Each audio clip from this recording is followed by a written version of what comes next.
खूप खूप आभार.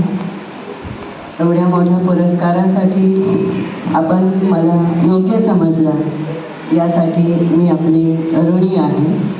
कारण आमची शाळा एक खेडेगावातील शाळा आहे. माझे वडील स्वर्गीय श्री एल टी सानप पाटील यांनी ती स्थापन केलेली आहे. बळवंच ही त्यांची जन्मभूमी आहे आणि त्या जन्मभूमीमध्ये त्यांच्या गावातील एकही मुलगी शिकत नव्हती 1992 सालापर्यंत. आणि म्हणून त्यांनी स्वतःच्याच जमिनीत स्वतःच्याच कष्टाने ती शाळा सुरू केलेली आहे. 1992 पासून आजतागायत तब्बल 33 वर्ष झालेले आहे. आमचं एकच युनिट आहे आणि आमच्या त्या विद्यालयामध्ये माझे वडील वारल्यानंतर आईचेही 2 महिन्यापूर्वी निधन झालेलं आहे. आमची फॅमिली ट्रस्ट आहे आणि फॅमिली ट्रस्टद्वारे आमची शाळा चालवली जाते. आणि आमच्या शाळेमध्ये 13 कर्मचारी त्यांच्या रोजीरोटीचं काम त्या ठिकाणी होतं आहे. सर्व कर्मचारी अत्यंत प्रामाणिक आहे, निष्ठेने काम करीत आहेत आणि अनेक विद्यार्थ्यांचे आम्हाला आशीर्वाद मिळत आहे. हे काम करत असताना आम्ही सतत प्रयत्न करत असतो की आजूबाजूला खूप मोठे मोठे वटवृक्ष आहेत. या वटवृक्षांच्या सावलीमध्ये कुठेतरी आमच्या विद्यालयाचं छोटंसं रोपटं नष्ट होऊ नये म्हणून आम्ही खूप धडपड घेत असतो. आणि आजतागायत आमच्या विद्यालयातील अनेक विद्यार्थी डॉक्टर्स झालेले आहेत, इंजिनियर्स झालेले आहेत, सगळ्यात मोठ्या प्रमाणात शिक्षक झालेले आहेत. या 33 वर्षामध्ये आमच्या विद्यालयातील अनेक विद्यार्थ्यांनी राज्य पातळीपर्यंत स्वतःचा प्रवास केलेला आहे. या मंचावर उभं राहून मला बोलायलाही आवडेल की सिन्नरला ज्या वेळेला तालुकास्तरीय स्पर्धा होतात, या तालुकास्तरीय क्रीडा स्पर्धांमध्ये सगळ्यात जास्त क्रमांकधारक विद्यार्थी आमच्या श्रीमान योगी शिव छत्रपती शेतकरी विद्यालयाचे असतात. ही दुर्दैवाची गोष्ट की ग्रामीण विद्यार्थी असल्यामुळे शहरी विद्यार्थ्यांच्या स्पर्धेमध्ये कुठेतरी मागे पडतात.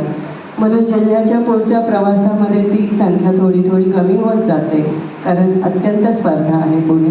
पण तरी आम्ही टिकवून आहोत. आमच्या विद्यालयामध्ये आम्ही 4 ऑगस्ट ही माझ्या वडिलांची पुण्यतिथी आहे. त्यामुळे 4 ऑगस्ट या दिवशी आम्ही तालुकास्तरीय वक्तृत्व स्पर्धा प्रत्येक वर्षी साजरी करतो. चांडक कन्या विद्यालय या स्पर्धांमध्ये प्रत्येक वर्षी बक्षीस घेत असते आणि गेल्या 17 वर्षापासून आमच्या विद्यालयामध्ये या तालुकास्तरीय वक्तृत्व स्पर्धा होतात. प्रत्येक वर्षी स्पर्धेमध्ये 30 ते 35 विद्यार्थी सहभागी होतात आणि हे सर्व कार्य करत असताना मी आणि माझे पती त्या विद्यालयाचे मुख्याध्यापक आहेत आणि आम्ही त्या विद्यालयाला आमचं घर म्हणून, आमचं कुटुंब म्हणून अत्यंत निष्ठेने सांभाळतो. आम्हाला नेहमी ही खंत असायची की आमच्या कार्याची कोणी नोंद घेतं की नाही, आमच्याकडे कोणाचं लक्ष आहे की नाही. पण या पलीकडे जाऊन मला असं वाटतं की जब ऊपर वाला आपके साथ होता है तो नीचे वाला आपका बाल भी नहीं बिगाड़ सकते, यावर कुठेतरी विश्वास असल्यामुळे आम्ही निष्ठेने आमचं कार्य करीत आहोत. एक मेडिटेशन टीचर म्हणून मी अनेक ठिकाणी काम करत असताना त्यामुळे मला त्यातूनही अनेक अनुभव येत गेले. मी एक बहिष्याल व्याख्याता आहे गेल्या 18 वर्षापासून. त्यामुळे बहिष्याल व्याख्याता म्हणून कार्य करत असतानाही अनेकांनी खूप रिस्पेक्ट दिला, खूप आदर दिला आणि छोटीशी शाळा म्हणून किंवा एक साधारण तसं बघितलं तर माझ्याकडे बघितल्यानंतर माझ्यातील कोण कोणालाही कळू शकत नाही. जेव्हा माझ्या हातामध्ये माईक येतो तेव्हाच लोकांना कळतं की ही व्यक्ती काय आहे म्हणून.